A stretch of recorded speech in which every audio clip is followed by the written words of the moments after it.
c'est bon pour toi? On peut démarrer? C'est absolument bon pour moi. Très bien. Il est 13h30.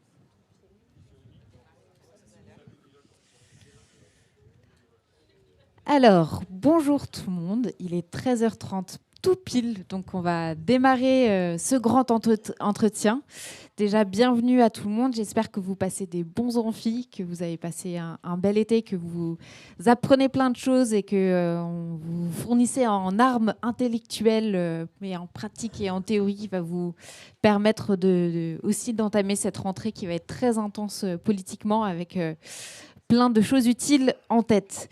Alors, on se retrouve aujourd'hui pour 1h30 pour ce grand entretien avec Cédric Durand, qu'on ne présente quasi plus tant tu as pris la très saine habitude de venir nous voir très très régulièrement aux amphis, mais aussi de travailler étroitement avec l'Institut de la Boétie. Pour me présenter rapidement, je suis donc Claire Lejeune, je suis députée de la 7e circonscription de l'Essonne et avant d'être élue lors de la dissolution, j'étais en thèse sur des sujets qui sont connexes au thème de recherche de Cédric. Donc on a eu l'occasion aussi de se croiser beaucoup avant le cadre de mon mandat. Cédric, on va quand même te présenter de manière un peu plus détaillée. Ça va me permettre de commencer à expliquer un petit peu les choses dont il va être question dans nos échanges aujourd'hui. Donc, tu es économiste et professeur associé en économie politique donc à l'Université de Genève et aussi membre du Centre d'économie Paris-Nord. Au sens global, tes recherches portent sur les mutations du capitalisme contemporain, la financiarisation, la mondialisation, mais la question de la planification joue un rôle central dans tes recherches et elle se place en articulation avec l'écologie politique et aussi, dans beaucoup de tes travaux, avec la question du numérique. Et avec ce triptyque-là, on va dire capitalisme, écologie, numérique, ça a été des fils que tu as pu tirer aussi lors des 3 conférences que tu as données dans le cadre de la chaire d'économie dans le cadre de l'Institut de la Boétie. Ça a donné 3 belles conférences que je vous invite d'ailleurs à écouter. Ça sera un très bon complément, je pense, aux discussions qu'on va avoir aujourd'hui. Donc, vous les retrouvez sur le YouTube de l'Institut de la Boétie et vous les retrouvez aussi dans un format livre, donc qui est celui-ci. J'avais prévu de l'avoir sur mes genoux pour le montrer, mais Cédric s'en charge.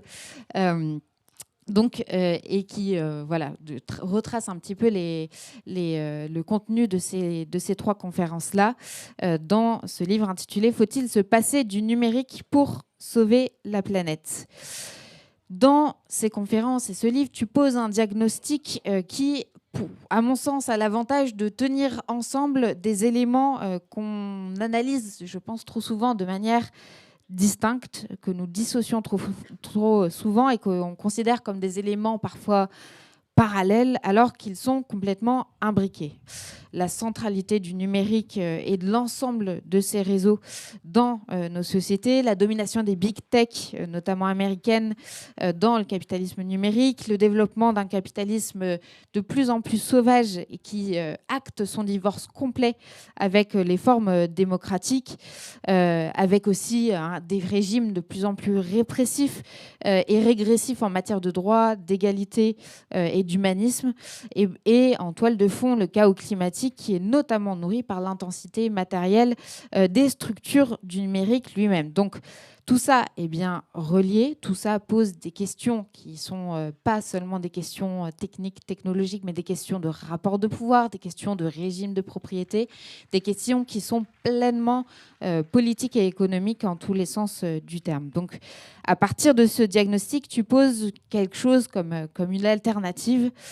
Soit nous irions vers la poursuite de ce que nous voyons actuellement en train de se dérouler, la consolidation d'un régime nouveau que tu nommerais le techno-féodalisme, et on va revenir plus longuement sur cette notion, ne vous inquiétez pas, et une alternative dont on pourrait être porteur et qui reste à inventer et surtout à construire, quelque chose comme le cyber-écosocialisme, on va aussi y revenir plus longuement, et qui justement contrerait les dynamiques régressives et qui permettrait d'envisager la bifurcation écologique, la planification. Et c'est là la spécificité.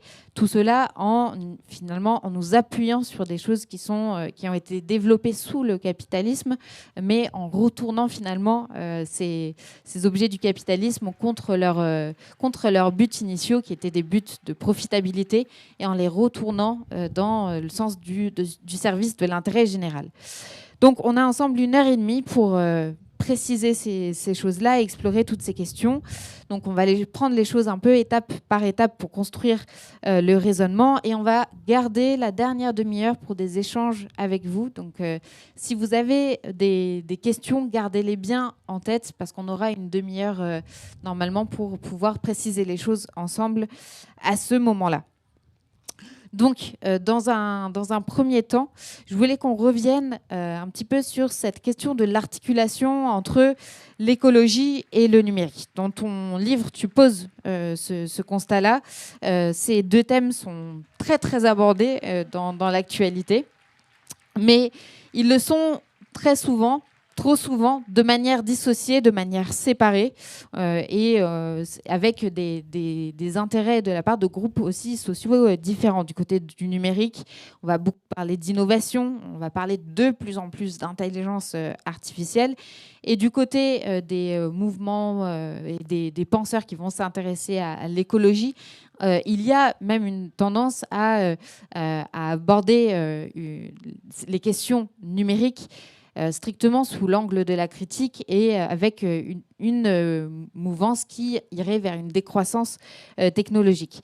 Or, entre ces deux éléments, l'écologie et le numérique, il n'y a pas juste des points de rencontre partiels, il y a une imbrication structurelle, parce qu'il s'agit de facteurs globaux liés aux mutations du capitalisme global, et qui donc, tous les deux, impliquent la conscience humaine planétaire, puisqu'il s'agit de réseaux qui se distribuent à l'échelle planétaire, il s'agit d'infrastructures, il s'agit d'énergie, il s'agit aussi de rapports de domination qui expliquent à la fois le capitalisme numérique et le dérèglement climatique.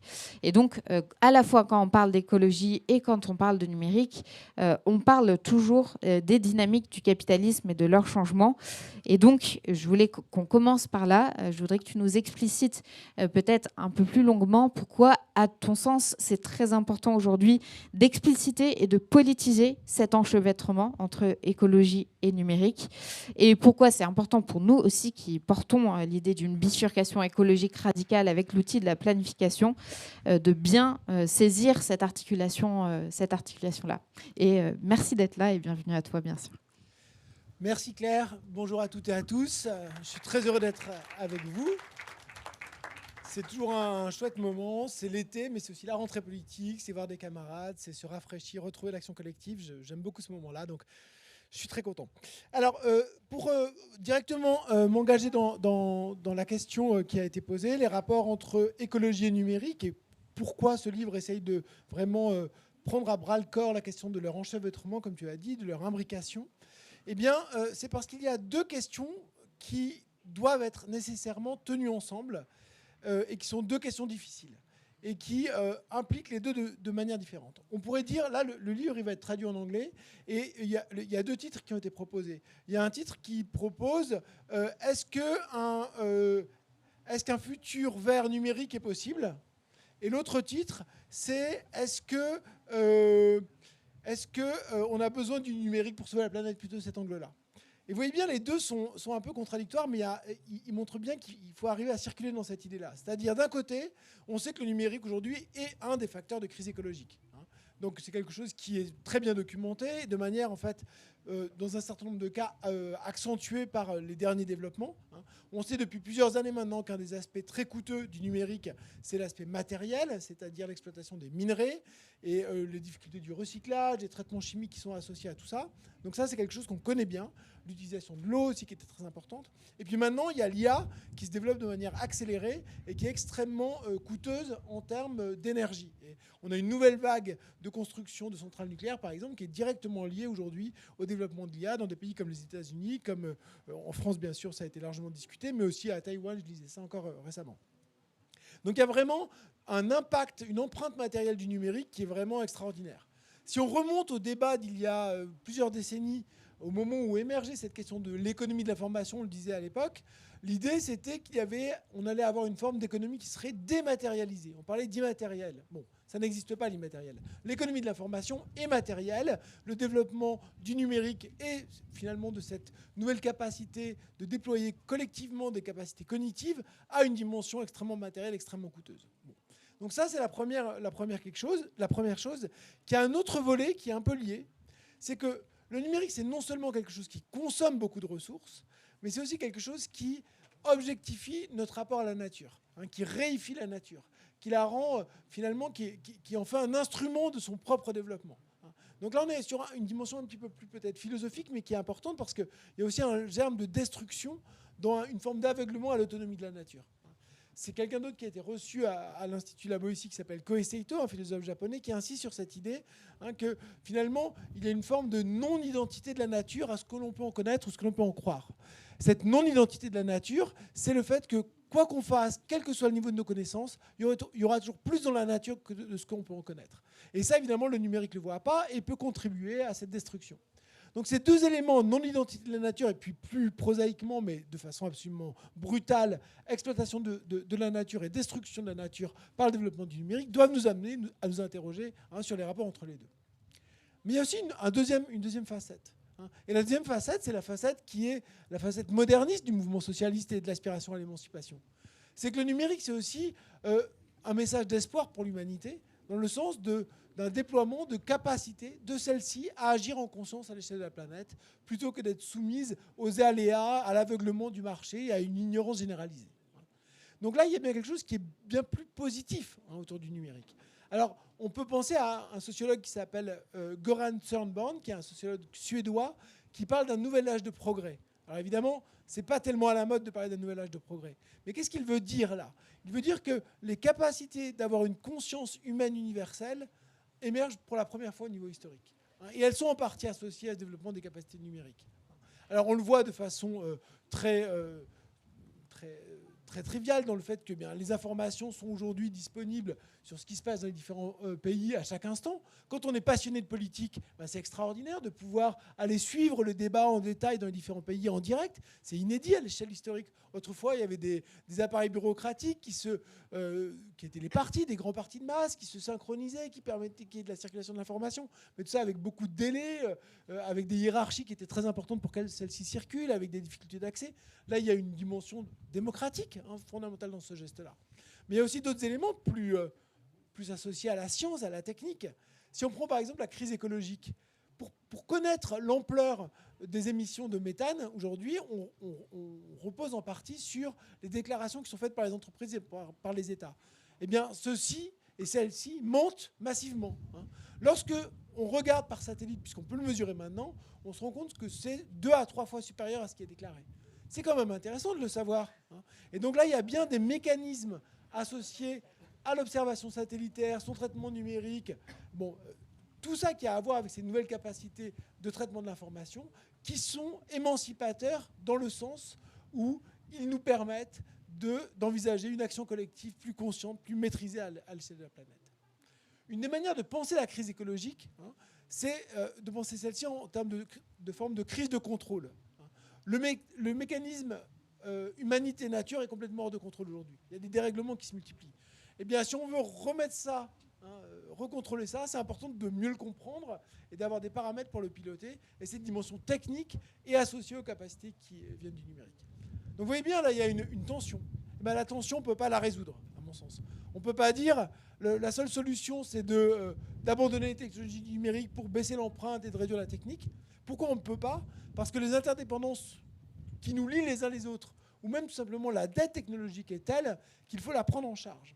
Et la prendre en charge nécessite de la maîtriser et non pas simplement de la défaire. La défaire, c'est l'appauvrissement généralisé.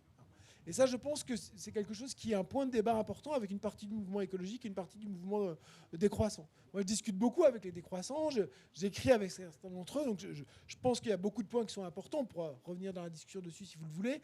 Mais cette idée qu'il suffit de défaire la technologie et donc de défaire finalement la division du travail est quelque chose qui, à mon sens, masque les effets d'appauvrissement très importants. Et puis d'un autre côté, il y a l'illusion qui est celle des écomodernistes, qui est de dire qu'il suffit de prendre l'État, de prendre les grandes multinationales, de contrôler la technologie, et on va tout planifier ça rationnellement et ça va marcher. Mais là aussi, il y a une forme d'aveuglement sur le poids du coût écologique de ces technologies-là, mais également une forme d'aveuglement sur les effets de réification, de non-reconnaissance de cette non-identité de la nature. Donc voilà, ce que je vous propose finalement un peu entre les deux, et c'est tout le propos du livre, c'est d'assumer cette tension et de se dire qu'il faut travailler à cet écosocialisme des distances, on pourrait dire. Un écosocialisme des distances dans le sens où à la fois il accepte d'assumer les capacités sociales que nous donne notre histoire humaine et la spécificité qu'elle implique dans le pilotage du système Terre, et en même temps assumer que ces capacités de pilotage seront toujours inférieures à l'autonomie de la nature, et donc il faut les assumer de manière prudente. Il ne faut pas du tout avoir une vision prométhéenne, il faut vraiment avoir la grande leçon écologique des dernières décennies, évidemment, celle de la retenue que l'on n'a pas eue, qu'il faut avoir. Merci beaucoup. Et effectivement, je trouve qu'un élément qui est très important et très intéressant dans l'approche que tu nous proposes, c'est que tu montres bien que, en fait, cette nouvelle articulation entre les questions écologiques et le numérique, en fait, vient renouveler des débats très anciens que les économistes ont eu entre eux sur la connaissance, en fait, sur notre capacité à centraliser des faits, des données et de prendre des décisions rationnelles au regard de ces connaissances accumulées. Et le parti des libéraux était de dire on n'a pas la capacité de centraliser assez de données et des données d'une assez bonne qualité pour prendre explicitement et de manière intentionnelle des décisions rationnelles. Et donc, il faut le marché pour centraliser l'ensemble de ces faits, de ces données. Le marché est le meilleur outil pour faire cela.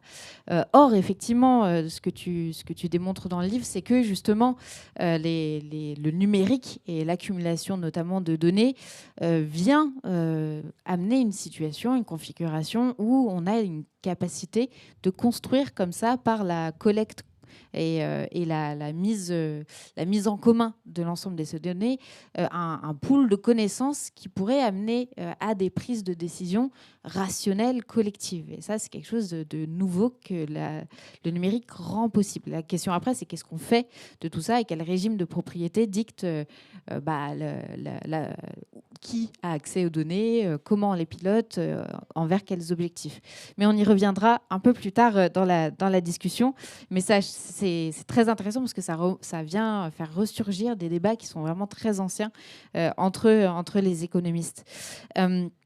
Je voulais qu'on aborde, après ce moment introductif sur l'articulation entre écologie et numérique, il faut regarder avec les deux facettes que tu as distinguées, sans forcément chercher à résoudre tout de suite cette tension que tu as soulignée.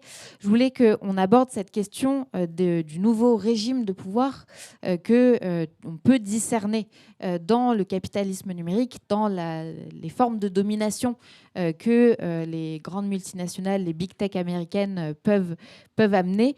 Et tu utilises l'hypothèse du techno-féodalisme pour expliciter cette situation et pour parler d'un capitalisme qui, de plus en plus explicitement, acte son divorce complet avec les formes démocratiques, même si je pense qu'on est tous d'accord ici pour dire que le capitalisme n'a jamais été un allié, bien au contraire, des formes démocratiques.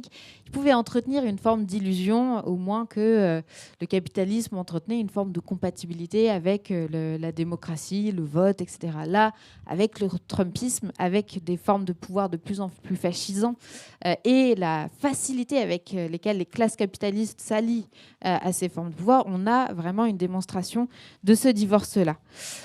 Cette notion de technoféodalisme, elle est très intéressante et très puissante parce qu'elle vient faire se rencontrer l'imaginaire de la féodalité avec l'univers tech, avec celui qui se veut à la pointe, l'imaginaire de la Silicon Valley qui se présente dans les premiers temps de l'imaginaire de la Silicon Valley comme le domaine de l'émancipation par la connaissance, du progrès qui viendrait éclairer et sauver l'humanité. Et donc cette notion, elle permet de dépasser un peu la rutilance, le clinquant technologique et la technobéatitude pour exposer les structures de domination propres à ce capitalisme numérique.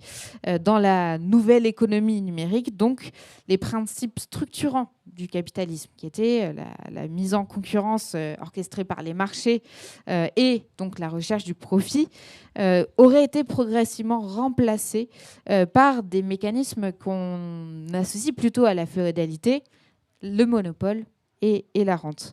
Donc, j'aimerais que tu nous explicites un petit peu comment tu es venu à utiliser cette notion de technoféodalisme. Qu'est-ce que tu mets derrière? Est-ce que tu l'utilises comme hypothèse de travail ou comme quelque chose que tu vois vraiment comme étant réel actuellement et qui, du coup, explicite vraiment une rupture avec le capitalisme industriel dans ses formes précédentes.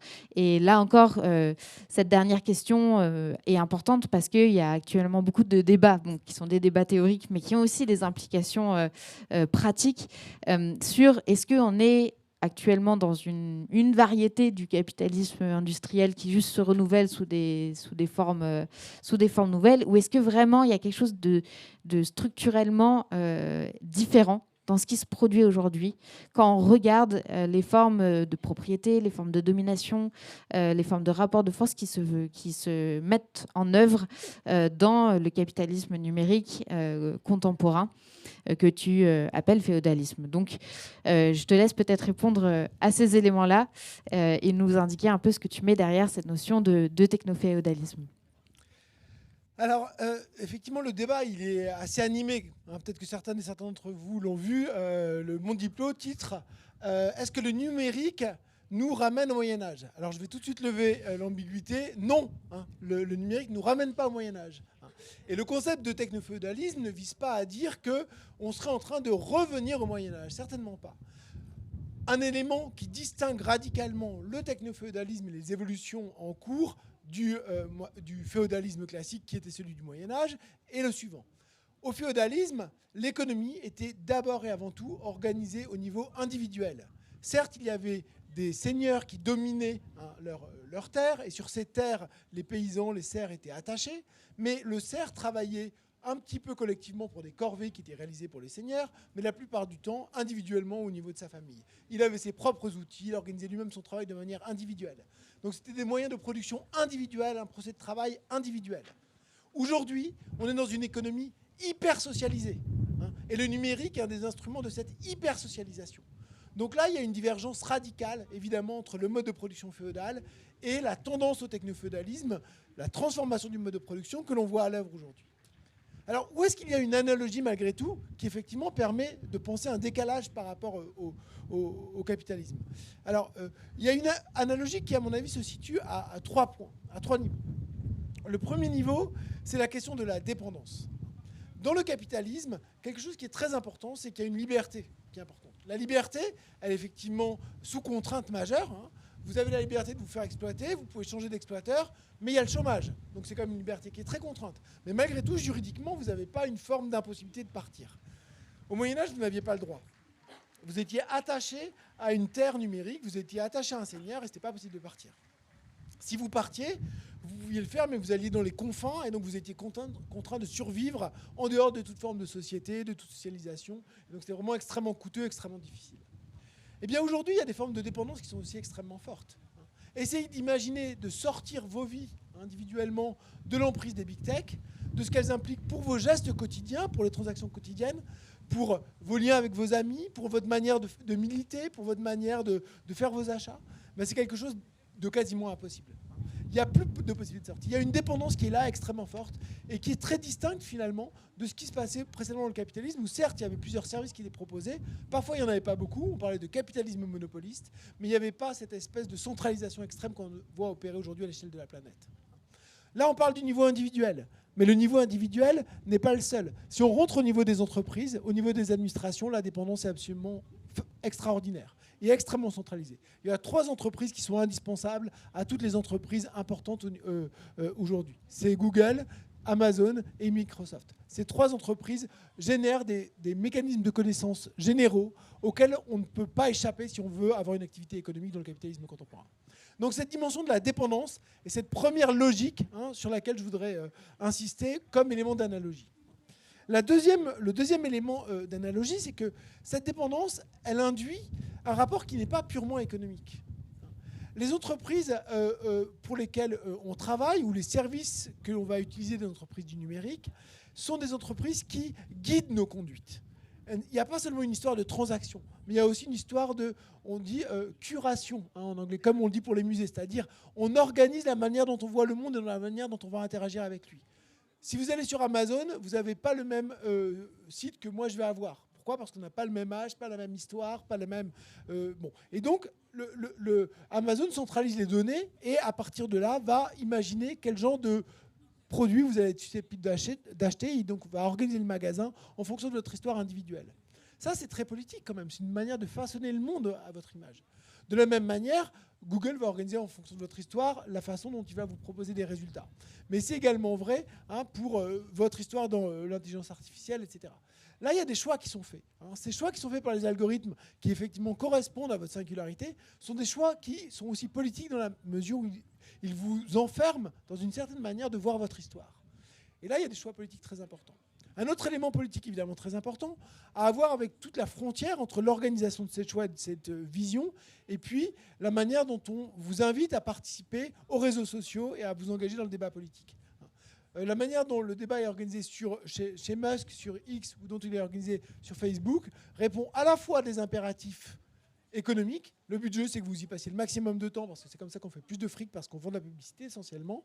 Mais l'autre objectif, c'est effectivement aussi de choisir d'organiser le débat d'une certaine façon.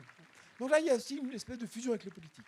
Bref, le numérique est quelque chose qui... les grandes entreprises du numérique organisent quelque chose qui est à la fois économique et politique. Et je vais vous donner peut-être 2 autres exemples très concrets pour que ça soit encore plus évident.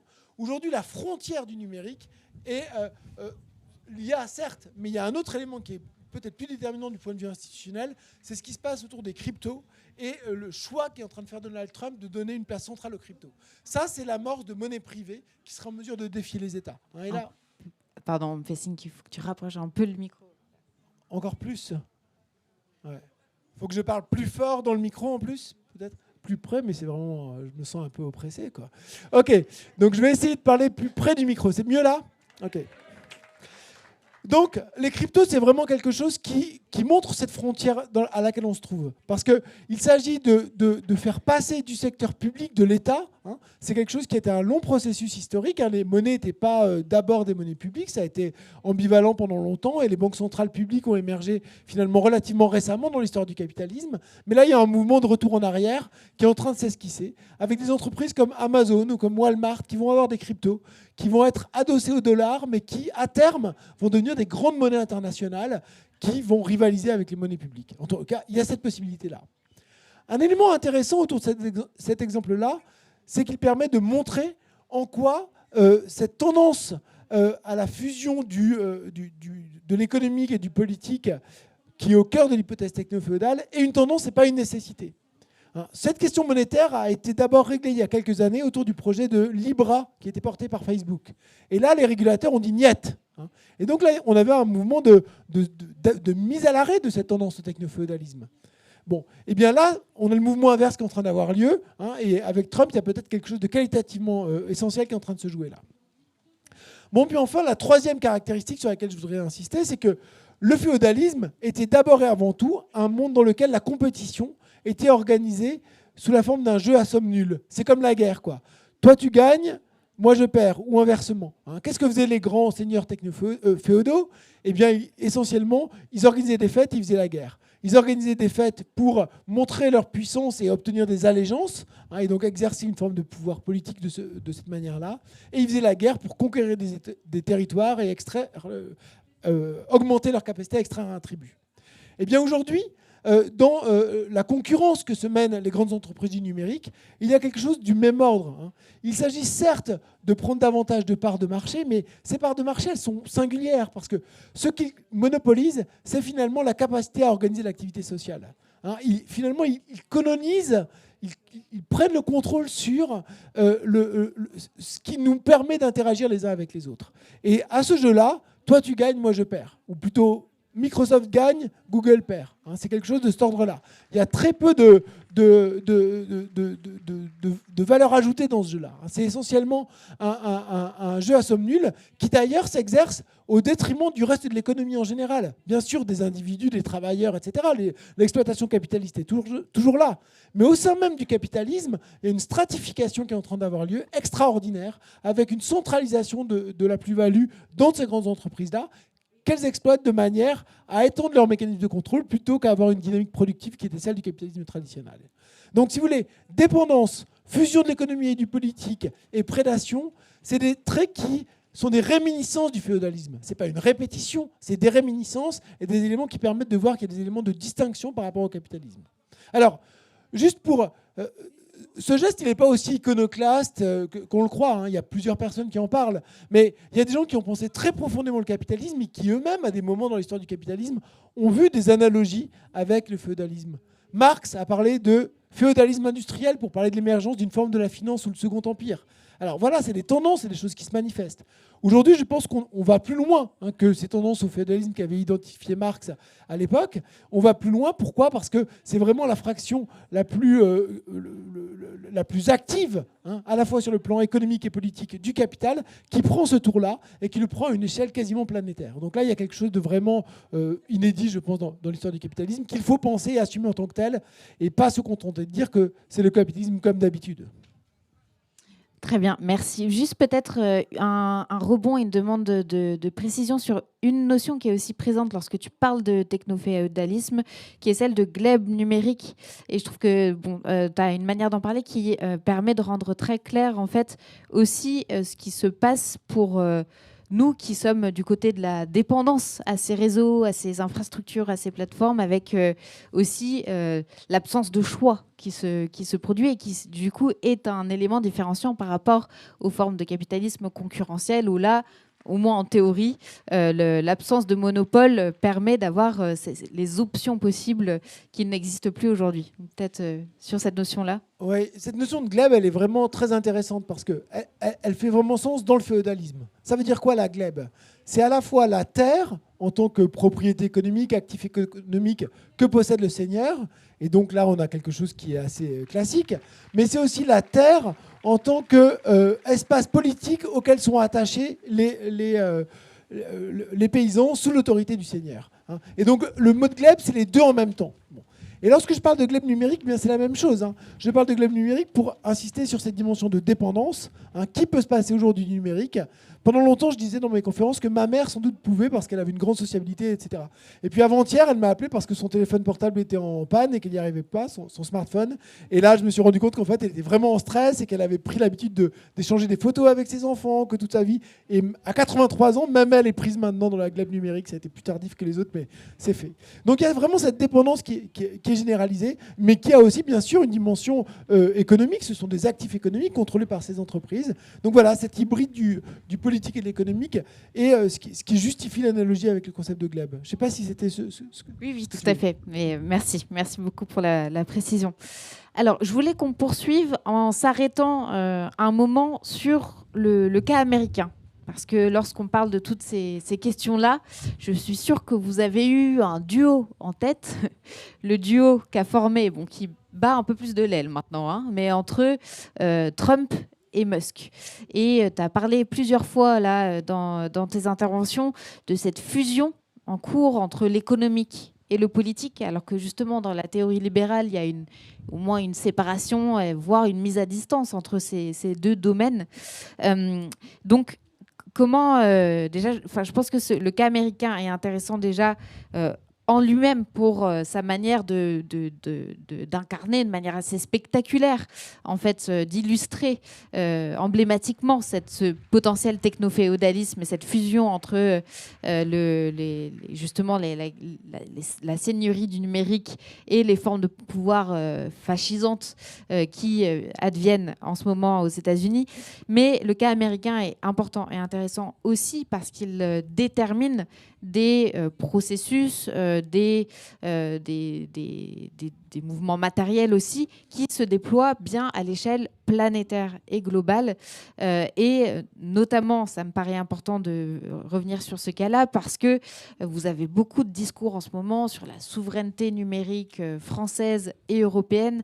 Et je pense que mesurer à quel point, justement, il y a une capacité de contrôle des big tech américaines et leur capacité de déploiement est telle qu'aujourd'hui, c'est un peu une chimère de parler de la possibilité d'une récupération de la souveraineté numérique, que ce soit à l'échelle de l'Union européenne ou de la France. Et pour illustrer un peu ça, on a eu beaucoup de débats sur les data centers lorsqu'on a eu le passage à l'Assemblée de la loi dite simplification de la vie économique.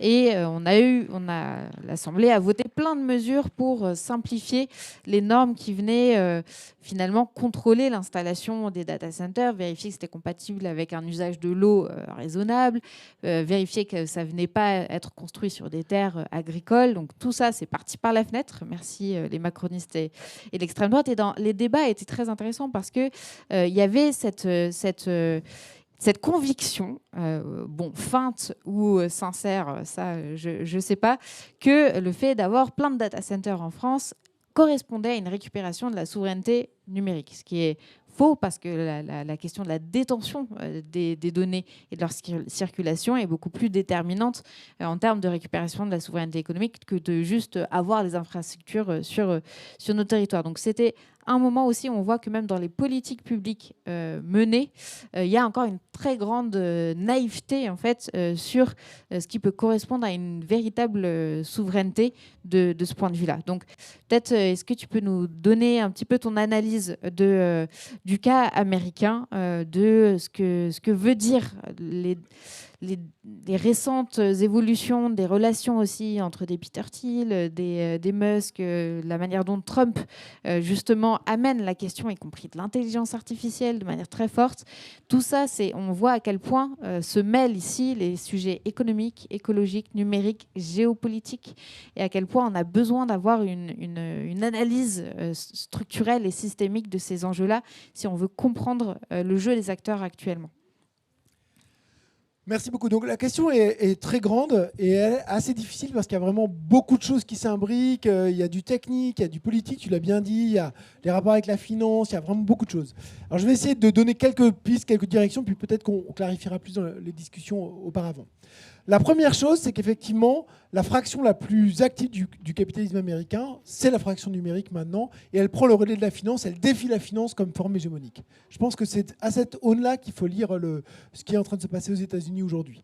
Alors, dans les choses qui sont emblématiques de ça, 3 décisions de Trump. La première décision, le jour même de son arrivée à la Maison-Blanche, c'est de supprimer toute forme de supervision sur les algorithmes d'intelligence artificielle. Donc, il y avait, sous Biden, ils avaient passé un executive order qui faisait que tout algorithme d'intelligence artificielle qui avait des enjeux importants du point de vue de la santé humaine, du point de vue des risques militaires ou de l'intégrité de l'action publique, devait être auparavant soumis, examiné par une forme de contrôle administratif et autorisé. Le jour de son arrivée, il fait sauter cette exigence-là. Bon. Il y a eu, dans la foulée, il y a eu un pressing maximum des entreprises de la tech pour imposer aux États américains un moratoire de 10 ans de toute forme de régulation de l'IA au niveau des États. Alors, ce n'est pas passé dans le budget de Trump finalement, mais dans le Big Beautiful Bill, mais c'est quelque chose qui reste à l'agenda. Donc ça, premier élément, dérégulation totale de l'IA, ça veut dire qu'en gros, quelque chose dont on connaît le potentiel en termes de déplacement technique et donc les conséquences sanitaires, etc., échappe au contrôle public de manière volontaire.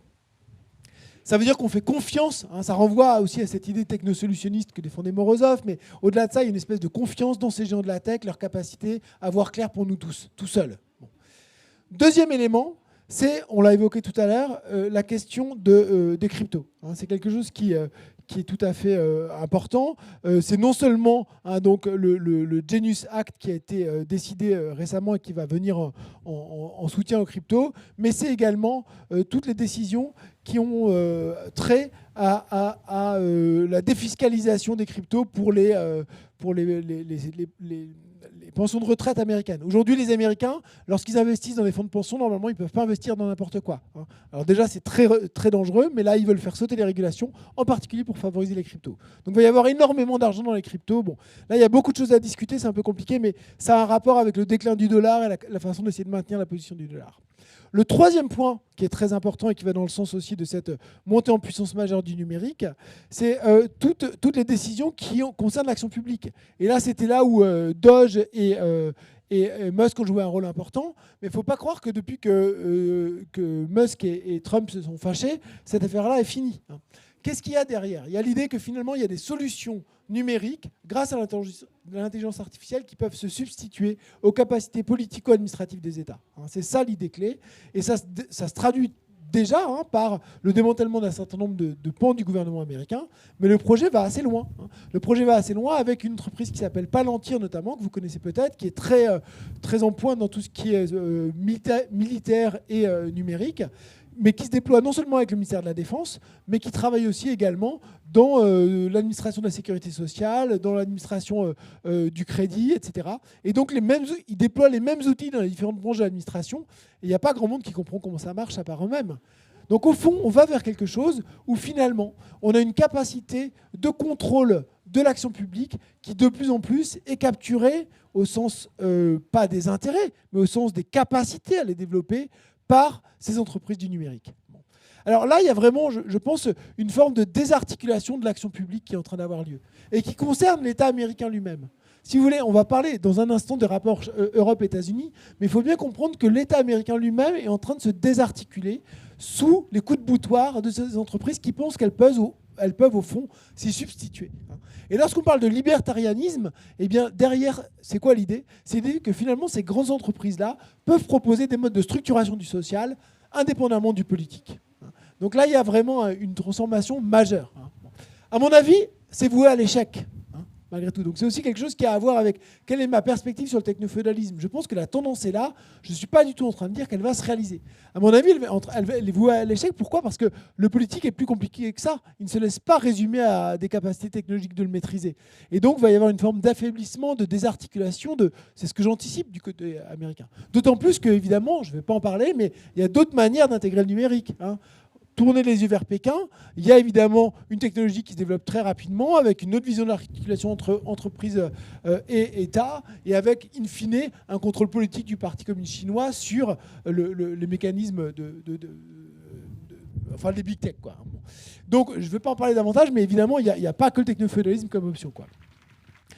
Alors, donc ça, c'est pour la première partie. La deuxième partie, c'est qu'est-ce qui se passe en dehors de la Chine et des États-Unis ? Et je pense que c'est important de bien dire en dehors de la Chine et des États-Unis. Ce n'est pas seulement l'Europe, mais c'est le monde entier qui aujourd'hui est dans une situation de subordination technologique avancée, qui est à la périphérie de l'organisation économique du monde. Bon. Et c'est quelque chose qui se traduit par des déséquilibres économiques de plus en plus importants. Le coût des services numériques ne cesse d'augmenter et il se traduit par une facture qui est réglée aux États-Unis. Et c'est également quelque chose qui politiquement est inquiétant parce qu'il y a des formes de subordination. Alors, la discussion avance beaucoup. Il faut s'en féliciter. Il faut se précipiter là-dedans et il faut être aux avant-postes de la discussion.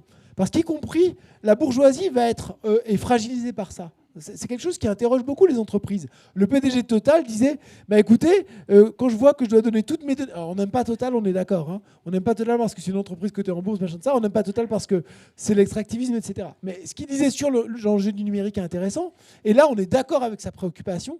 Il disait je ne suis pas très content de savoir que toutes mes données d'exploration, elles vont être stockées sur j'ai le choix entre les stocker sur les serveurs de Microsoft, d'Amazon ou de Google. J'ai moyennement confiance. Voilà, c'est ce qu'il dit. Ben oui, c'est vrai qu'il a moyennement confiance, il a raison d'avoir moyennement confiance. Bon. Donc là, il y a bien un enjeu qui a à voir un conflit traditionnel qui renvoie entre centre et périphérie, entre pays dominants et pays dominés. Et aujourd'hui, on est un pays qui est dominé de ce point de vue-là. On est un pays qui est dominé. Et donc, il y a une forme de question de souveraineté, de défense de la souveraineté, de front anticolonial, si vous voulez, qui se pose et qui implique de discuter avec la bourgeoisie sur ce point-là. Et je pense que ça, c'est quelque chose sur lequel il faut travailler de façon importante. Alors, je pourrais vous donner des exemples, ils sont extrêmement nombreux, mais les articles se multiplient, parce que c'est ces dernières années que ça s'est accéléré très fortement. La SNCF, c'est il y a 2 ans seulement qu'ils ont mis leur cloud chez Amazon. Les grandes banques, aujourd'hui, elles sont chez Azure, donc c'est un système qui est également américain, qui est associé à Microsoft. Donc, ça veut dire quoi ? Ça veut dire que si ça se durcit avec les États-Unis, et on ne peut pas dire que ça soit complètement clair, que ça va bien se passer pour toujours, quoi. Si ça se durcit avec les États-Unis, il y a des moyens de ce qu'on appelle techniquement militariser les infrastructures, c'est-à-dire les transformer en armes et les désactiver. Bon. Qu'est-ce qui se passe si on désactive le système des paiements ? Qu'est-ce qui se passe si la SNCF trouve son système hacké ?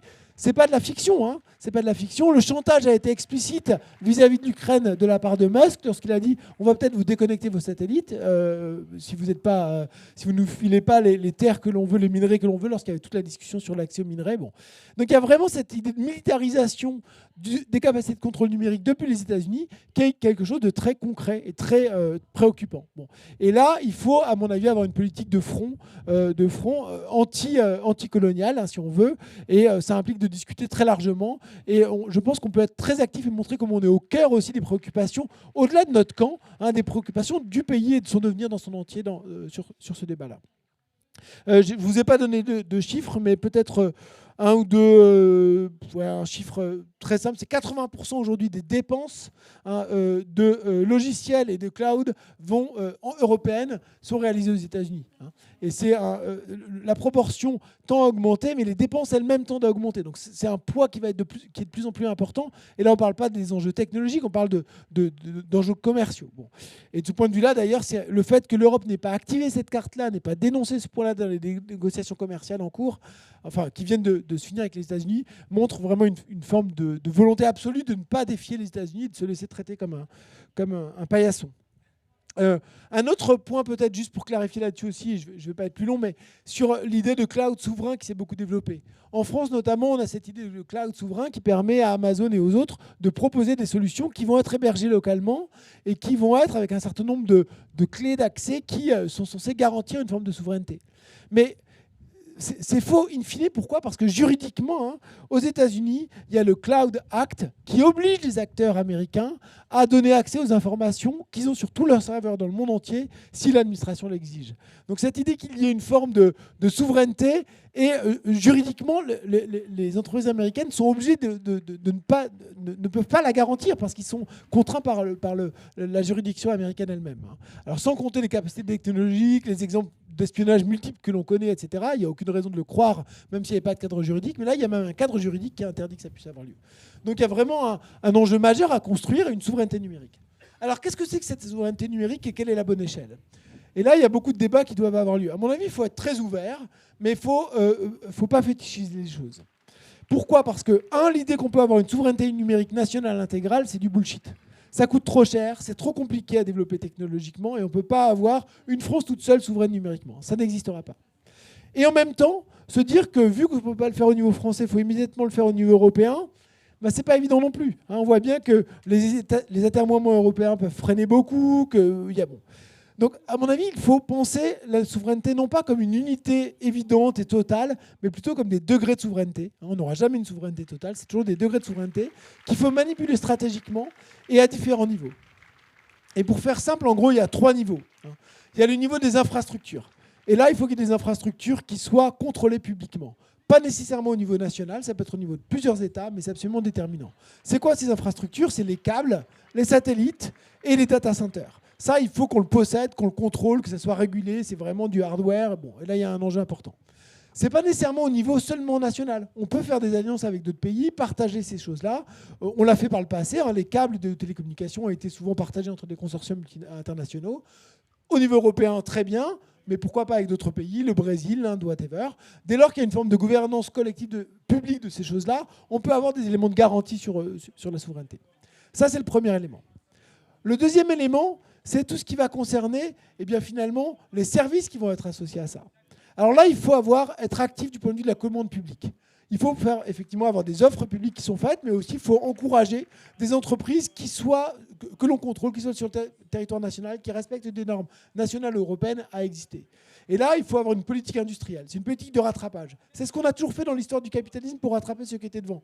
Eh bien, les Coréens, comment ils ont fait, les Japonais, comment ils ont fait, les Américains, comment ils ont fait au 19e siècle, comment la France a fait après-guerre. Eh bien, on a des entreprises publiques, mais on a aussi de la commande publique, de la régulation publique, des investissements publics pour favoriser un rattrapage. Eh bien, on ne va pas du jour au lendemain créer un Amazon européen. D'ailleurs, c'est peut-être pas souhaitable de faire la même chose, mais il faut du temps et donc il faut soutenir ces secteurs-là. Donc ça, c'est le deuxième levier, une politique industrielle qui passe notamment par la commande publique. Et puis le troisième levier, c'est quelque chose qui a à voir avec le statut spécifique des données. Les données, c'est quelque chose de très particulier. Et les données, elles ne doivent pas être seulement contrôlées par l'État. Certainement pas contrôlées uniquement par les entreprises, mais c'est quelque chose qui est... Et puis pas non plus accessible immédiatement à tout le monde. On ne veut pas que nos données soient partout disponibles pour tout le monde, ça ne va pas. Et pourtant, on a besoin de ces données pour avoir toute une série de services. Donc il faut traiter les données comme des communs. Les traiter comme des communs, c'est-à-dire mettre autour de la table un certain nombre d'acteurs pour les gérer. Ces acteurs-là vont être qui ? Des représentants des citoyens et des citoyennes, des personnes qui ont à voir avec le secteur spécifique qui est concerné, le transport public, l'éducation, etc. Donc une gestion sectorielle des données. Bien sûr, les entreprises qui les collectent, parce que c'est elles qui ont les moyens de les gérer, etc. Et puis enfin, les pouvoirs publics qui doivent avoir un droit de regard là-dessus. Bon.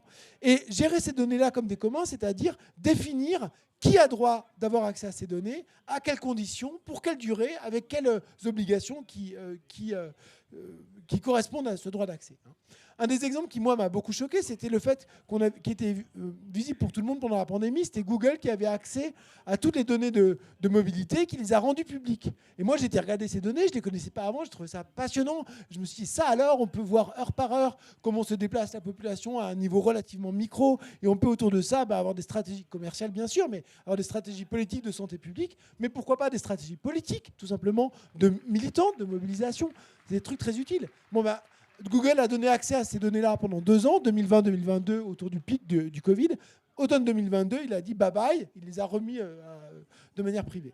C'est un exemple tout bête, parce qu'évidemment, il y a beaucoup d'autres données encore plus intéressantes, encore plus détaillées qui sont disponibles, mais ça montre à quel point l'exclusivité des données est choquante du point de vue politique et du point de vue démocratique et du point de vue de l'innovation. Bon.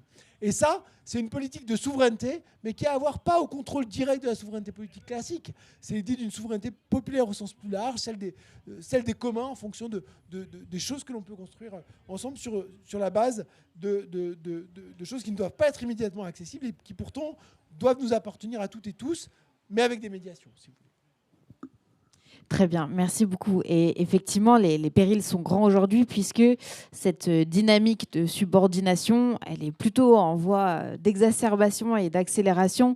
C'est notamment Romaric Gaudin qui parlait d'une vassalisation des économies européennes dans le cadre de l'accord commercial qui a été signé, donc avec ce taux à 15%, mais aussi ces 750 milliards d'investissements dans des produits énergétiques très sales qu'on va aller acheter aux États-Unis.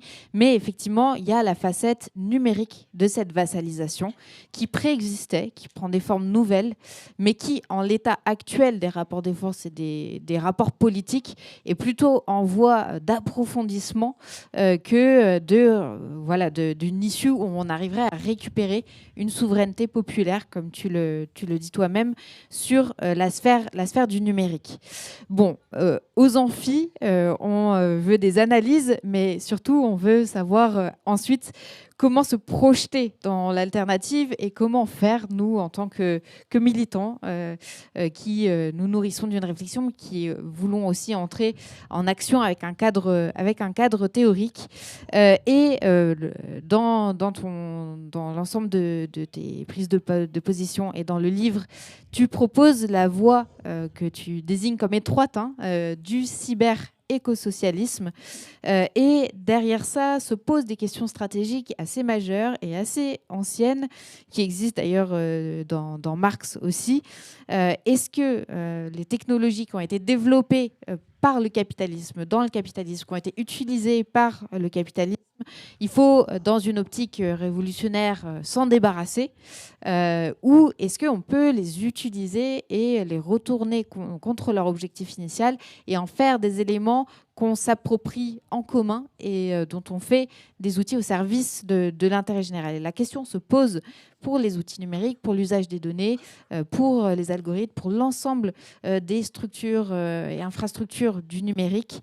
Et donc, je veux bien que tu essayes d'expliciter ce que tu mets derrière cette idée de cyber-écosocialisme et peut-être que tu nous donnes quelques éléments aussi sur la voie stratégique qui pourrait y mener. Voilà.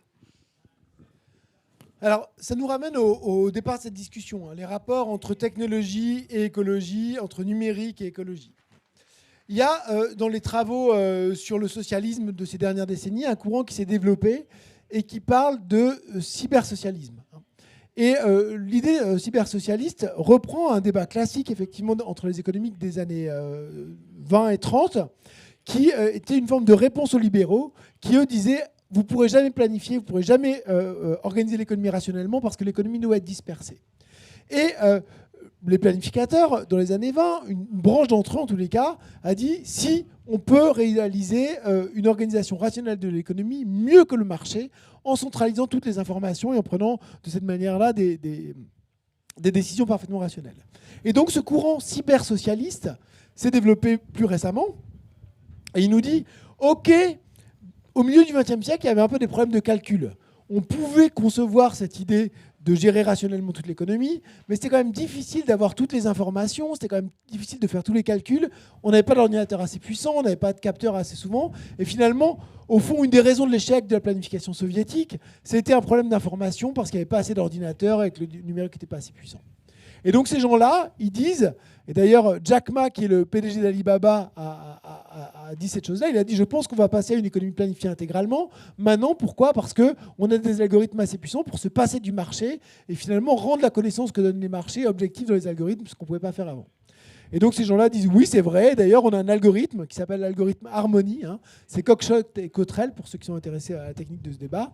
Et ils ont fait un espèce d'algorithme qui essaye de montrer comment, avec une fonction de production qu'on déploierait à l'échelle du pays dans les différentes dimensions, avec un degré de détail très avancé, et des contraintes écologiques de production, etc., qu'on mettrait dedans, on peut gérer rationnellement l'économie. Alors, à ça, les libéraux répondent « Ah ah ah, vous nous faites vraiment rigoler. Vous croyez que vous allez mettre nos vies dans les algorithmes? Vous croyez que vous allez réussir à être capable de tout faire rentrer? Qu'est-ce que vous allez faire de l'incertitude, etc. » Et évidemment, ces cybersocialistes sont vulnérables à cette critique. Et au sein même du socialisme, il y a une critique très importante de leur point de vue qui a été développée par quelqu'un comme Otto Neurath, qui disait « ben non, on ne peut pas, il disait Neurath, je suis un ennemi acharné de cette illusion scientiste que l'on va pouvoir tout gérer rationnellement à travers les algorithmes et une planification automatique centralisée. » Alors, moi je suis d'accord avec Neurath, mais je ne suis pas d'accord avec les libéraux qui disaient toute la décision ne peut être gérée rationnellement qu'au niveau individuel. En fait, la réalité, c'est que la connaissance est imparfaite au niveau central, même avec les meilleurs des algorithmes. C'est absolument vrai. Mais la connaissance est absolument imparfaite et incomplète au niveau local également. En fait, la connaissance est imparfaite. Voilà, c'est ça le problème. Et il faut centraliser la connaissance pour gérer un certain nombre de problèmes, mais pas la centraliser totalement et laisser un espace à l'autonomie au niveau local pour arriver à quelque chose qui nous donne l'accès à la connaissance la moins incomplète possible et une capacité de gestion de nos relations qui soit la plus souhaitable et en tout cas la plus riche du point de vue de la connaissance possible. C'est ça, au fond, la tension qui est au cœur de l'objection au socialisme scientifique, à la cyber-éco-socialiste, mais en même temps qui est un refus de la vision complètement radicale de l'individualisme hayekien. C'est cette idée qu'il faut assumer l'incomplétude de la connaissance aux deux niveaux, mais qu'il y a un rôle évidemment essentiel pour prendre en charge au niveau central des décisions qui ne peuvent être comprises et analysées qu'au niveau central. Et c'est particulièrement vrai, ce qui m'amène à ma deuxième question, du point de vue écologique. Du point de vue écologique, ça ne fait pas de sens d'essayer de résoudre les problèmes écologiques chacun à notre niveau. hein. J'ai une collègue qui a fait un travail assez obscur, personne n'en a entendu parler, mais sur une étude sur comment font les ménages qui ont des enfants en bas âge et qui sont éco-conscients pour prendre toutes leurs décisions. Et elle suit de manière un peu détaillée la façon dont ils vont décider de ne pas prendre la voiture, d'aller en vélo cargo ou je sais pas quoi, de mettre des couches lavables ou pas des couches lavables. Et elle se rend compte que c'est une charge cognitive absolument essentielle et au fond, au bout de laquelle ils ne sont pas sûrs de prendre les bonnes décisions, y compris du point de vue écologique. Pourquoi ? Parce que l'information ne peut pas être centralisée au niveau individuel. On ne peut pas faire tous ces calculs-là soi-même. Pensez chacune et chacun à ce que vous faites lorsque vous allez au supermarché. Je pense que vous êtes comme moi, vous essayez de regarder un peu quand même, d'essayer de prendre des trucs pas trop dégueux. Enfin, on aimerait, quoi. Bon. Mais je veux dire, on regarde un peu, puis rapidement, on est désespéré par le fait que c'est impossible de le savoir. Bon, voilà. Il faut se reposer sur des standards, sur de la décision collective, sur de la règle pour espérer être plus rationnel. On ne peut pas, au niveau individuel, rationaliser toute la socialisation qui est derrière la division du travail. Bon. Et donc, c'est la raison pour laquelle la planification est absolument essentielle. Mais le cyber-écosocialisme, au fond, c'est cette idée-là. C'est à la fois assumer le fait que la connaissance ne peut être que imparfaitement centralisée, et en même temps le fait que pour faire face à la crise écologique, mais plus généralement pour maîtriser plus consciemment nos vies et avoir finalement mieux satisfaire nos besoins, ne pas être les jouets du marché, de ce chaos, de cette gabegie de ressources, de cette aliénation permanente qui est le jeu du marché. Il faut avoir des instruments collectifs d'action, et ceux-ci sont associés à la planification, c'est-à-dire essentiellement décider des décisions d'investissement qui on pourrait dire en un mot, qui cadrent notre mode de vie.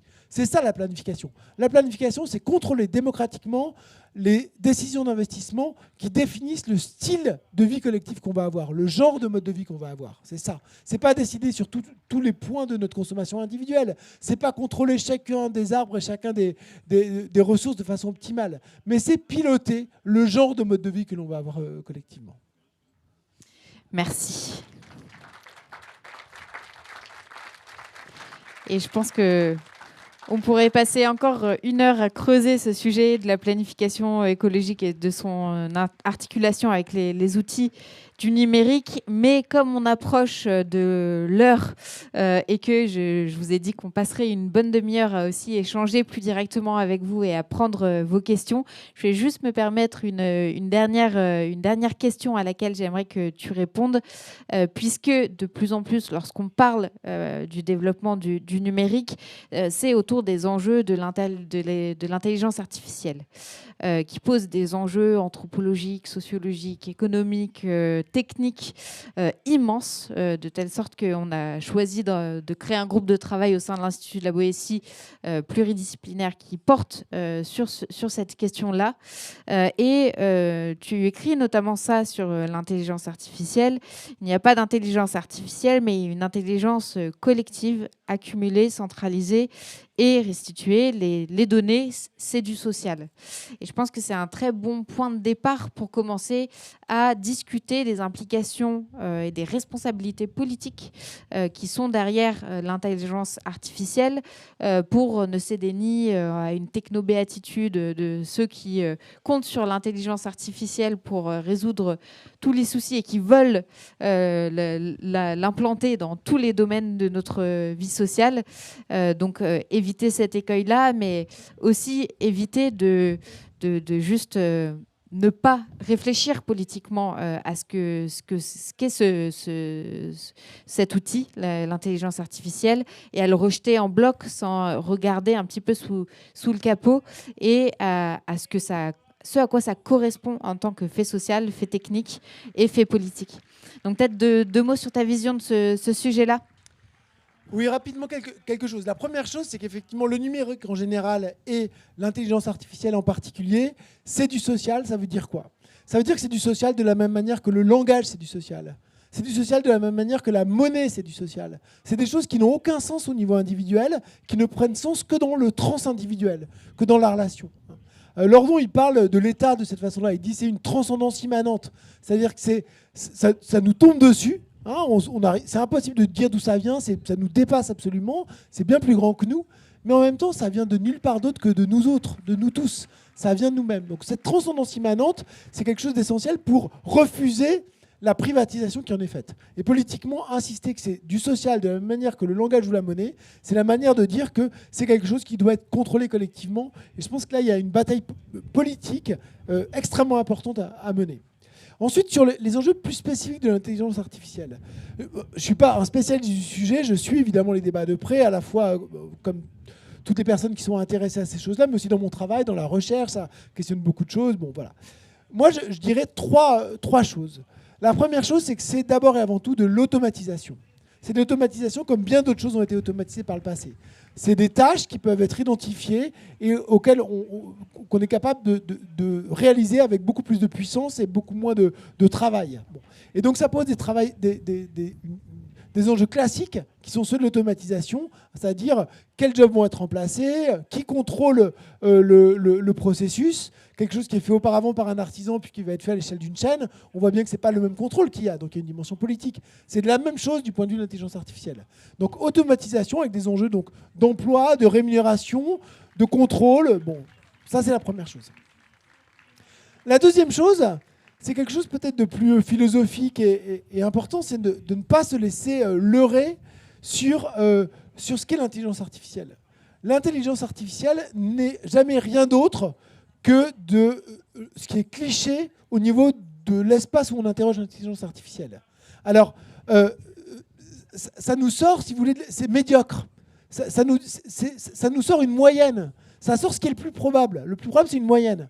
Alors évidemment, si vous prenez une moyenne dont le corpus c'est les meilleures revues scientifiques en sciences physiques, eh ben vous allez avoir une moyenne qui est élevée. Mais ça restera toujours une moyenne. Donc ça, c'est, je pense, très important d'avoir cette idée que ça permet effectivement de tester beaucoup de choses, mais de raisonner à la moyenne. Ça permet pas de faire des... Alors, ça ne veut pas dire que ça ne permet pas de faire des avancées, parce qu'évidemment, faire des moyennes très puissantes sur des choses, ça permet de voir des choses qu'on ne voyait pas auparavant, mais il n'y a pas de capacité de raisonnement, de création véritable. Bon. Et ça, cette espèce de singularité de la création, on s'en rend compte vraiment quand on pense à ce qui est à la rédaction, au type de travail qui peuvent être faits. Moi, par exemple, dans mon propre travail, je connais beaucoup de collègues qui maintenant font leur papier, puis ils vont faire... passer leur papier à l'IA pour qu'il rédige la conclusion ou l'introduction ou qu'il l'améliore, etc. Bon. Ça marche en gros, ça marche. Mais je veux dire, c'est de la médiocrité. Moi, je me refuse à le faire un peu comme un artisan en me disant c'est pas grave, il faut que je me fatigue et tout, mais je sais que ce petit grain que je vais apporter, c'est quelque chose qui aura un grain particulier qui fait aussi que ça va être intéressant, que ça va se distinguer. Bon. Donc il y a une commodification, si vous voulez, d'un certain nombre de travaux. Pour certains, c'est très bien, parce qu'après tout, il y a des tâches, c'est très bien de s'en passer, mais pour d'autres, on perd en qualité. On perd en qualité, on perd en richesse, on perd en finesse, et c'est pas désirable. Et il y a un effort à faire pour ne pas le faire. Bon. Et je pense qu'il faut avoir un peu cette éthique-là, si vous voulez. Et c'est important pour aussi le monde que l'on va avoir, la beauté du monde. Hein. La médiocrité, c'est aussi l'ennui. Ce que peut générer l'intelligence artificielle généralisée, c'est l'ennui généralisé. C'est vraiment être boring, boring, boring, quoi. Et je pense qu'il ne faut pas sous-estimer cette laideur-là liée à l'ennui qui est associée à l'automatisation générée par l'IA. Bon, la troisième chose, c'est ce qui concerne la déqualification. Et je pense aussi ça qui est un enjeu extrêmement important. Maintenant, il n'y a aucun doute là-dessus. Il y avait un peu des discussions, mais maintenant, on a toute une série de tests, on voit les choses de façon très précise. Il y a des effets de déqualification très rapides associés à l'usage de l'IA.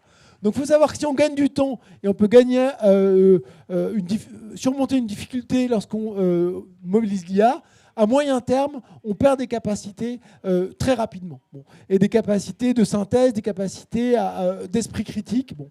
Et ça, c'est vraiment, maintenant, c'est des études, y compris réalisées par Microsoft. Hein. Donc, je veux dire, eux-mêmes s'en préoccupent. Je veux dire, parce qu'il n'y a pas que des enjeux de pouvoir, il y a des enjeux de... Quelle va être l'éducation demain? Quelle va être la capacité à avoir des cadres qui fonctionnent bien? Donc même pour les entreprises les plus pro-IA, il y a des enjeux à savoir comment on l'utilise et quand on l'utilise, quand on ne l'utilise pas. Donc cet enjeu de déqualification pour le monde du travail il est absolument essentiel.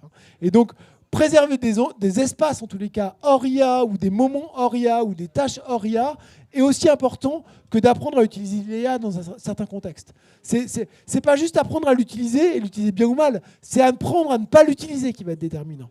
Alors, trouver cette frontière-là, et je pense du point de vue du mouvement syndical, quelque chose qui est extrêmement urgent, difficile, mais je pense extrêmement urgent. Donc voilà les 3 petites remarques sur l'IA. Très bien, merci beaucoup. Je Je pense que tu nous as donné pas mal voilà, d'outils et de grains à moudre pour réfléchir à ces questions du numérique et de leur articulation avec leur dimension écologique, mais aussi pour prolonger et amplifier notre réflexion collective sur à quoi ressemblerait une planification écologique lorsqu'on arrivera au pouvoir. Je pense que c'est très important pour avoir aussi une approche stratégique et pragmatique de concrètement comment on la met en œuvre. C'est très important d'avoir tous ces enjeux-là en tête et aussi d'avoir en tête cette tension qui est peut-être pas résolvable entre eux, ce que Neurath d'ailleurs parlait d'incommensurable, donc des choses qu'on ne peut pas en fait mesurer complètement, comparer aux autres, comme le prix d'un marché le fait. Et quand tu parlais de l'incapacité de l'IA aussi à créer, à produire du nouveau, ça rejoint toutes ces questions-là. Il y a une part incommensurable de nos vies et de nos relations sociales qui doivent aussi être protégées dans cette configuration-là. Et je pense que toute notre réflexion politique doit se situer dans cette tension-là, en fait, sans forcément chercher à pencher d'un côté complètement ou de l'autre complètement. Donc, merci beaucoup pour ton travail sur ces sujets-là et d'avoir été là avec nous pour les aborder. J'ai quasi tenu ma promesse d'une demi-heure. Voilà, il nous reste 20 bonnes minutes, on va dire, pour échanger avec vous. Ce que je vous propose, c'est qu'on fasse peut-être qu'on prenne 3 questions, ça te paraît bien, et une salve de réponses. Peut-être qu'on arrivera à faire 2 salves de questions. On va alterner, on va faire la fermeture éclair pour ceux qui connaissent. On alterne un homme, une femme. Donc voilà, et on va, pour ceux qui tendent les micros, si vous pouviez veiller à ça. Et voilà. Alors, d'accord, bah, je donne le mien. Merci.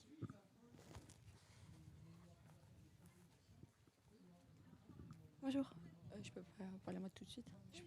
Bonjour, merci beaucoup pour votre présentation. Du coup, vous parlez, dans la planification, donc l'usage et le maniement des données est absolument central.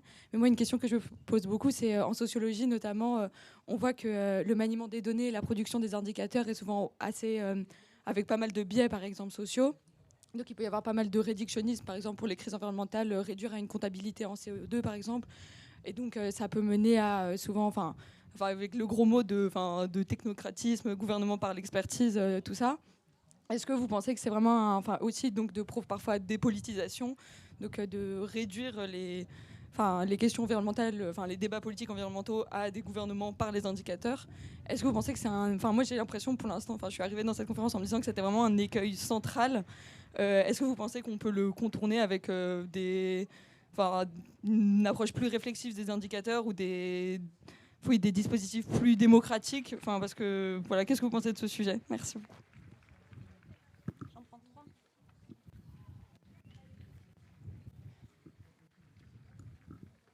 Bonjour, merci pour cette présentation. Alors, j'avais 2 questions à vous poser. La première, ce serait, qu'est-ce que vous pensez des technologies de décentralisation en opposition aux services centralisés comme Facebook, qu'on pourrait opposer aux instances Mastodon, par exemple? Et la deuxième, c'est comment intégrer les citoyens aux conversations techniques sur la gestion des données pour ne pas créer une élite technique qui saurait mieux que les autres? Est-ce qu'il y a d'autres questions de femmes, si possible, si on s'en tient à cette règle essentielle? Du coup, s'il n'y a pas de femmes, je veux bien poser aussi une petite question rapide sur la question de l'intelligence artificielle et de la recherche. Vous avez évoqué la question de l'ennui et de la médiocrité, et je pense qu'il y a aussi... ça marche plus. Le sujet de la confidentialité des données de la recherche, qui est un enjeu majeur et que vous avez bien détaillé par rapport au cloud et par rapport aux infrastructures publiques. Et je pense qu'il y a un vrai péril avec l'intelligence artificielle utilisée par les chercheurs qui ne se rendent pas compte qu'ils sont en train de mettre des données potentiellement sensibles et importantes sur des IA qui ne sont pas souveraines. Et voilà, je voulais un peu avoir votre avis sur le sujet. Merci beaucoup pour ces questions. Alors, sur la première, donc, ma réponse va vraiment être comme toute cette conférence. dans la tension entre les deux pôles. Le pôle socialisation, on a besoin des données, on a besoin d'indicateurs. On n'aurait pas conscience de l'ampleur de la crise écologique si on n'avait pas des manières de mesurer les choses. Et on a sans doute qu'en partie, on sous-estime sans doute la crise écologique parce qu'on ne voit pas bien toutes ces dimensions jusqu'à présent. Donc développer des indicateurs, ce qu'on appelle la comptabilité écologique, à mon avis, est essentiel. Un comptable de l'INSEE parlait d'un inventaire permanent de la nature. Je pense qu'il nous faut un inventaire permanent de la nature. Mais il faut savoir que cet inventaire est toujours incomplet. Vous voyez la tension. Donc ne pas regarder les choses, ne pas le mesurer, ne pas en prendre conscience, ne va pas nous aider à diminuer la crise écologique. Donc je pense que c'est absolument nécessaire. Mais je suis tout à fait d'accord que dès lors qu'on a des indicateurs, il y a des effets de loupe, il y a des biais, mais il y a aussi des effets où on se focalise sur une dimension et pas sur une autre, etc. Tout ce qui est évoqué est très juste. Donc il faut veiller à la pluralité des indicateurs, etc. Mais même ça ne suffit pas.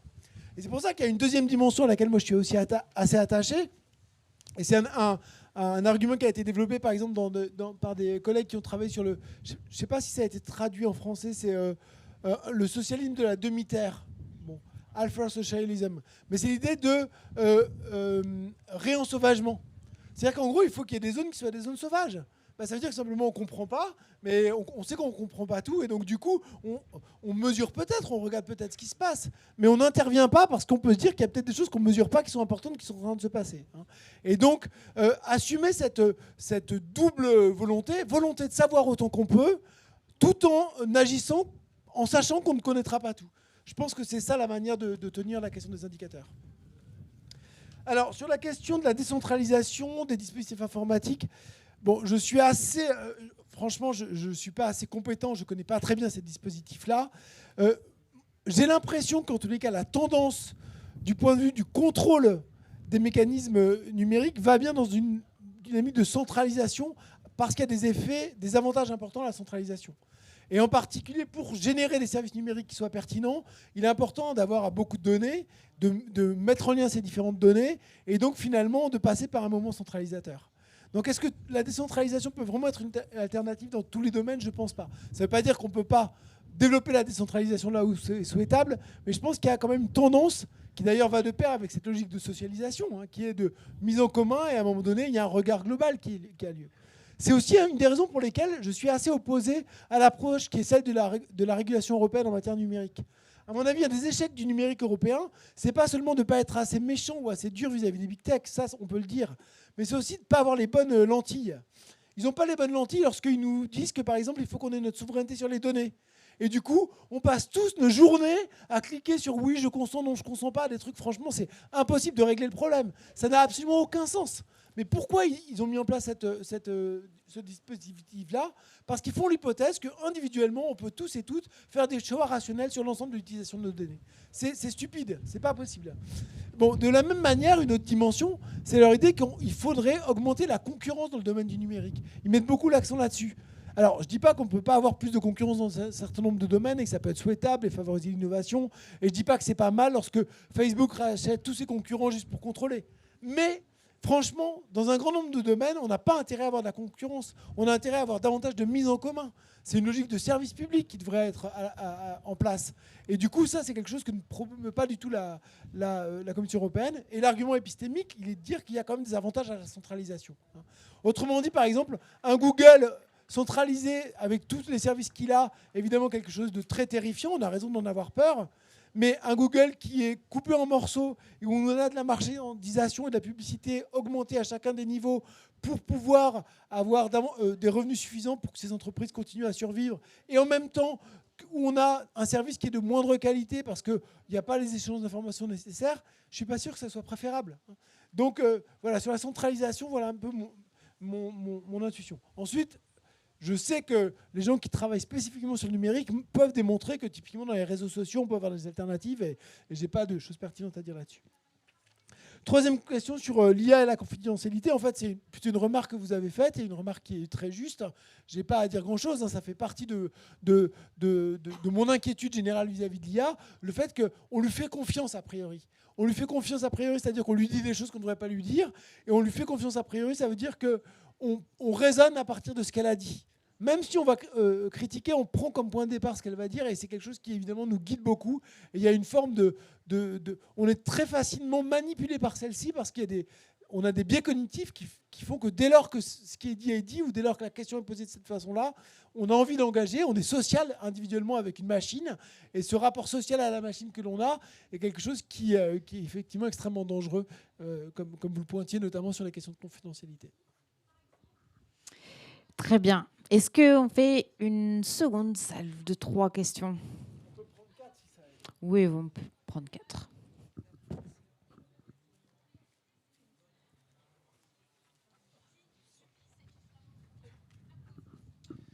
Oui, bonjour. Donc merci à vous deux pour cette heure et demie. Petite question. Moi, j'ai une question sur nos libéraux à nous, nos libéraux français et européens. Parce qu'en fait, les Peter Thiel, etc., c'est assez facile de les analyser parce que ce qu'ils racontaient il y a 20 ans, on en rigolait un petit peu. Et puis finalement, ce qui se produit 20 ans après, on voit que le produit, justement, ou les services qu'ils ont fait sont en cohérence avec leur vision politique. Mais nous, en France, quand vous parliez d'Azure tout à l'heure, quand il y a des décisions qui sont prises d'utiliser uniquement et tout le temps des logiciels américains, je me demande la façon, comment ils réfléchissent, c'est-à-dire uniquement par mimétisme américain au départ.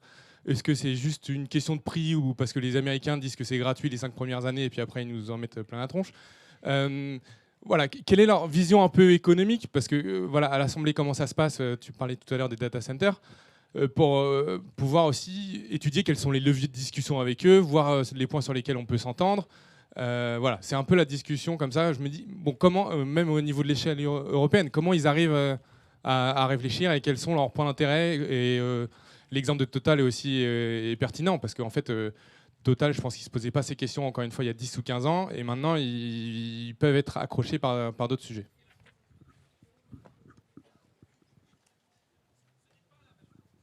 Oui, merci pour la présentation. Il y a un passage que je ne suis pas sûre d'avoir compris sur la question des degrés de souveraineté et de la commande publique. Qu'est-ce que c'est donc le but? Cédric, tu as dit que le but, c'était pas de créer des nouveaux Amazon, mais du coup, dans quelle perspective on est quand on encourage la commande publique dans le cadre des degrés de souveraineté numérique? Merci.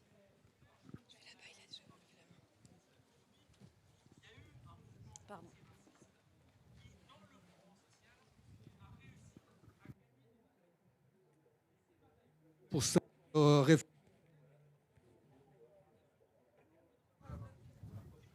oui, là, ça va. Oui. Donc, merci et bravo pour cette réflexion très approfondie. Alors, je suis revenu en retard, donc j'espère que ma question ne va pas être à côté de la plaque. Je parle de questions.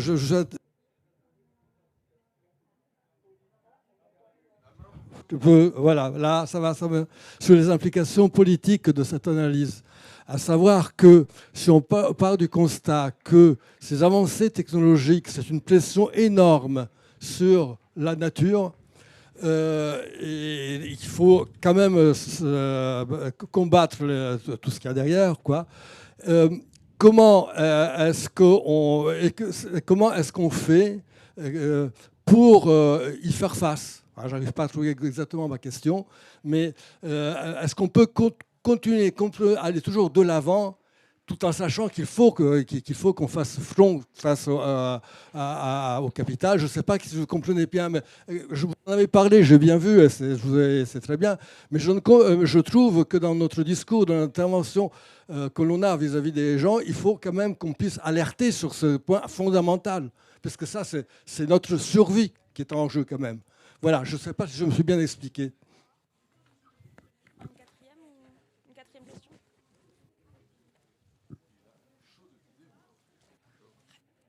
Oui.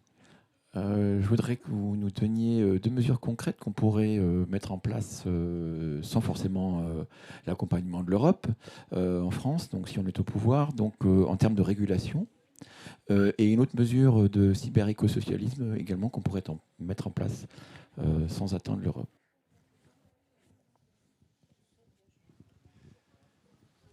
Alors, merci beaucoup pour ces questions. J'ai peur de vous décevoir sur la dernière parce que en fait, on travaille un peu là-dessus. On a fait par exemple un petit document sur la souveraineté numérique qui s'appelle pour une souveraineté numérique pour les peuples et pour la planète, avec des collègues de différents pays, espagnols, brésiliens et basés en Angleterre, et dans lesquels on détaille une série de propositions qui vont, par exemple, dans le sens de... Enfin, pas dans le sens. Par exemple, simplement la nationalisation des infrastructures. Les câbles, ça, c'est une mesure simple, quoi. Je veux dire, il faut nationaliser les câbles. Les data centers, c'est la même chose. Bon. Et aussi tout ce qui est autour de la commande publique. Il y a d'autres... Je vais vous donner un autre exemple, mais... Le problème, c'est que lorsqu'on demande des mesures concrètes, les mesures concrètes ne font de sens que dans une stratégie.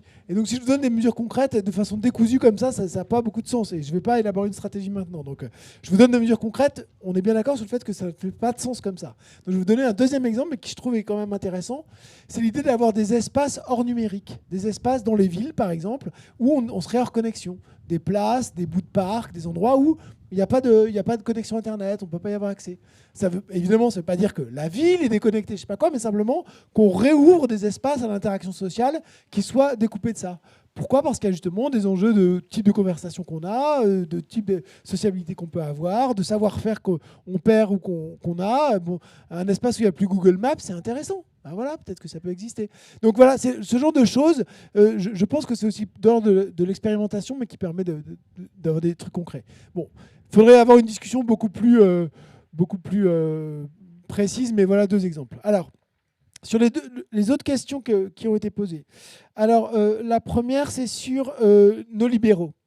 Leurs libéraux et nos libéraux. En fait, leurs libéraux, ils ont gagné idéologiquement dans les années 90 en racontant une fable à laquelle ont cru nos libéraux.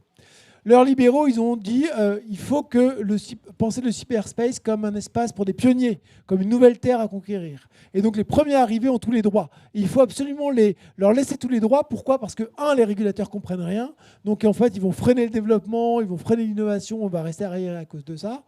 Et 2, parce que si on les régule, ils ne vont pas être incités à innover, ils vont moins innover. Donc en gros, on a un monde merveilleux qui arrive devant nous, un monde de prospérité, de davantage de démocratie, de moins de bureaucratie, de plus d'égalité, de moins d'embouteillage, de tout ça, grâce au numérique. Mais la condition pour avoir ce monde-là, c'est de laisser les innovateurs complètement libres. Bon.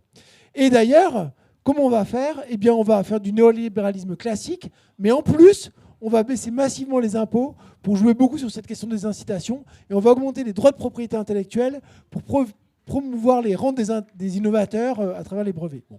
Ça, c'est l'histoire de leurs libéraux. C'est l'histoire de leurs libéraux. Et effectivement, ils ont obtenu, ce qui est le plus important dans tout ça, c'est qu'ils ont obtenu le fait que l'État ne regardait pas tellement ce qu'ils faisaient et qu'ils avaient le contrôle sur ces technologies-là et sur les connaissances qui étaient associées. Et ça, c'est vraiment un espèce de basculement intellectuel majeur, y compris par rapport au néolibéralisme du début des années 80, et évidemment par rapport au développementisme précédent, où il y avait toujours l'idée d'un peu un pilotage du mode de développement malgré tout. Bon. Nos libéraux, qu'est-ce qu'ils ont fait ? Ils ont raisonné années 80. Ils ont raisonné, la bureaucratie, c'est pas bien, l'Union soviétique s'est pété la gueule, le keynésianisme, ça n'a pas très bien marché. Donc nous, ce qu'on veut, c'est des marchés qui soient des bons marchés. Et donc, sur les marchés, on joue, on regarde les différents produits, on ouvre les marchés, on les sélectionne. Pas de bol, tous les bons produits sont les produits américains, c'est pas grave, on va acheter leurs produits numériques et nous, on va faire des super sacs Louis Vuitton et hop, on va être compétitif avec ça. Voilà ce qui s'est passé. Et c'est vraiment, il y a des gens, Eli Cohen par exemple, qui est vraiment pourtant pas du tout quelqu'un qui est très marqué à gauche, il fait un bilan catastrophé des décisions industrielles qui ont été prises au tournant des années 90 au nom de cette illusion-là. On a laissé se démonter des capacités industrielles très importantes. Évidemment, c'est le cas pour toute la filière télécom qui existait en France, qui est intégrée depuis France Télécom jusqu'à Alcatel. Bon, et il y a beaucoup d'autres exemples de ce type-là. Donc là, il y a vraiment une forme de naïveté sur l'idée que toutes les technologies se valent, que finalement le marché, il suffit d'être bon sur le marché et faire confiance, qui est vraiment quelque chose que l'Europe a chevillé au corps. Et ça, c'est vraiment quelque chose qui commence à être rediscuté, mais c'est pas clair. Bon. Et je pense qu'il faut travailler cette contradiction. Là, il y a quelque chose d'intéressant dans le débat avec les libéraux à dire, vous voyez bien là, ça marche pas. Vous êtes en train de nous transformer en colonie parce que du point de vue de la doctrine, vous avez eu tort sur ce point essentiel. Et ils le reconnaissent un peu, mais ils ne vont pas au bout, c'est entre les deux. Et puis évidemment, après, il y a beaucoup de débats qui interviennent, mais qu'est-ce qu'une politique industrielle? Il y a différents types de politiques industrielles, elles ne sont pas forcément démocratiques. Bon. Mais en tous les cas, il y a une naïveté des libéraux occidentaux par rapport à finalement un jeu américain qui était un jeu, certes, poussé par les libertariens, mais dans lequel les républicains classiques voyaient aussi un intérêt comme un moyen de maintenir l'avantage, et les démocrates d'ailleurs, hein, de maintenir l'avantage compétitif de l'économie américaine vis-à-vis des autres économies et d'imposer des rentes qui sont imposées dans la période qui a suivi. La quatrième et dernière question, c'est sur la question sur la sobriété numérique, si je l'ai bien comprise. Hein, il faut bien prendre au sérieux le fait que le numérique a un impact majeur, que c'est la survie de la planète qui est en jeu. Comment on fait? Bon. Eh bien, en fait, je pense que c'est pas si compliqué que ça. Hein, je pense que c'est pas si compliqué que ça. Le numérique, c'est une ressource dont il faut utiliser, comme l'eau, comme finalement la terre, etc. C'est une ressource qu'il va falloir utiliser, mais de façon précautionneuse, rare. Il va falloir choisir entre des usages qui sont des usages frivoles et des usages qui sont essentiels. Il va falloir choisir entre des usages qui sont émancipateurs et aliénants. Il va falloir faire des jugements sur notre utilisation du numérique pour rationner l'utilisation du numérique. Bon. Rationner l'utilisation du numérique, ça existe déjà en fait. Hein. Aujourd'hui, on parle beaucoup de la question de protection de la jeunesse vis-à-vis du numérique. Il y a toute une série de pays où on a rationné l'accès du numérique aux jeunes. En Chine, je crois que c'est 3 heures de jeux vidéo par semaine pour les moins de 16 ans. Bon. Et voilà, il y a des formes de rationnement vraiment fortes qui sont faites. Une série d'États américains ont interdit aussi. On interdit aujourd'hui dans les écoles aux jeunes d'avoir accès à leur téléphone portable. On rationne l'accès au numérique pour les jeunes. Mais ce n'est pas tout. Pendant la pandémie, qu'a fait la Commission européenne ? La Commission européenne a été voir Netflix, il leur a dit eh bien, vous allez augmenter le temps de latence, diminuer la bande passante, je ne sais pas exactement, mais bref, vous allez rationner votre utilisation des réseaux parce qu'on en a besoin pour le télétravail. Bon, c'était une forme de rationnement. Bon, ce type de choix-là, il va falloir le faire. Ce n'est pas grave de le faire. C'est même peut-être un moyen de mieux maîtriser notre destin collectif. Mais la question écologique nécessite de faire cet rationnement du numérique. Voilà. Ça marche? Oui. Oui, et en fait, lorsque on parle de planification, très souvent, on parle de planification à partir des besoins. Et en fait, le numérique s'inscrit complètement en fait, dans cette nécessité de délimiter et de délibérer démocratiquement de nos besoins, de ce qui est essentiel, de ce qui est superflu. Et là-dedans, en fait, c'est la question qui vient après, celle de la reprise du contrôle, puisque finalement, la dimension colonisatrice et maximisatrice de l'infiltration du numérique dans toutes les sphères de nos vies, c'est la résultante d'une perte de contrôle sur les infrastructures et la propriété du numérique. Donc, à partir du moment où on a une reprise de contrôle du numérique, on peut prendre des décisions politiques sur les usages qu'on en fait. Et ça, c'est flagrant dans les débats qu'on a eus à l'Assemblée avec nos libéraux à l'Assemblée, qui sont des libéraux fachos maintenant. Mais on leur a posé de manière répétée, lorsqu'il s'agissait des data centers, la question, mais OK, le numérique, OK, installer des centaines de data centers partout en France, mais pourquoi faire? Le numérique, l'intelligence artificielle à tout va. Pourquoi faire? C'est quoi les usages? Sont-ils importants politiquement? Sont-ils prioritaires dans un moment où on a par ailleurs l'urgence écologique, par ailleurs l'usage de la ressource en eau qui devient une question critique?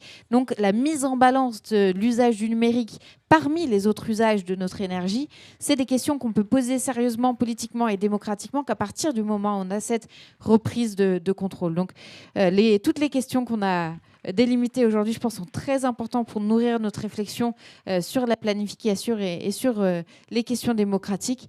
Donc, il est tout pile 1h30, donc il doit être 15h, tout pile. Très bien, bon, on aura commencé 13 à l'heure et terminé 13 à l'heure.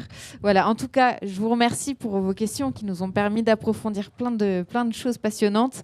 Et encore un grand merci à Cédric d'avoir été parmi nous. Peut-être pour ajouter... Il me semble que tu signes ton livre à un moment demain. Est-ce que tu veux nous dire un petit peu... Tu restes avec nous jusqu'à dimanche matin. Voilà. 11h45 au Village des Livres. Voilà. On pourra continuer la discussion pour ceux qui veulent. Voilà. Merci beaucoup d'avoir été là avec nous.